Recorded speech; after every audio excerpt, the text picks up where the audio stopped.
one of those. Okay, now from here, we're going to think about one of the most important movement patterns, okay, that we do all the time, that we teach in Pilates, called the hip hinge. So the hip hinge, I want you to keep your feet under your hips. The hip hinge is bowing at the hips, squeezing through the glutes to come up. It isn't a rounding back. So you imagine there's a rod up your spine and you keep your back straight as you hinge forwards.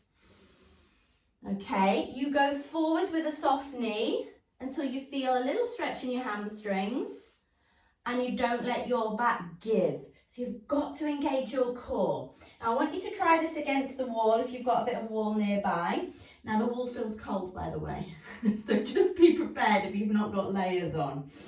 You're going to feel those 3 natural curves in your back. My feet are just away from the wall. I'm not touching with my feet.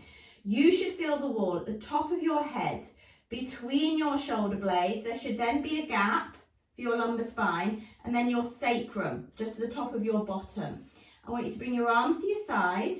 So you're going to come back to this 3 points each time. You're going to hinge forwards, lift your belly, exhaling, and then squeeze back up.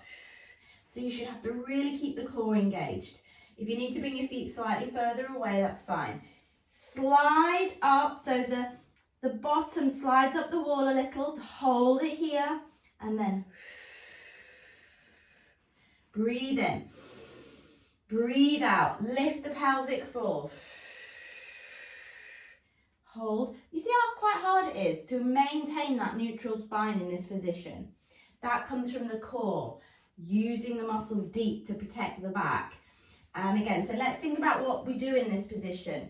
This slight hinge, you might hoover, you might lean over to grab something. If you're not able to stabilize your spine in this position, okay, you might suddenly, and then that might create an injury or a niggle in your back. Now come away from the wall, let's continue into a squat. So we're going to hinge at your hips again, and then we're going to bend the knees and float your arms forwards. So now we're thinking about sitting down and standing up. So if you can't get your bottom low enough to sit on a chair, that's not going to be ideal. You're going to fall into that chair a little bit. We want control. We want the flexibility and the strength through the hips, the knees and the ankles. So this is what this is about, as well as that neutral spine. So take a glance at your feet. Are your toes forwards? Are your knees tracking in line with the middle of your foot? And is your weight slightly back through your heels? So this is how you sit down and stand up. And we do this several times a day, including on the toilet. So we need to be able to do this really well with good control. Good. And then hold it here. Just hover it here and give me some little pulses so I get a little bit warmer. 10, 9.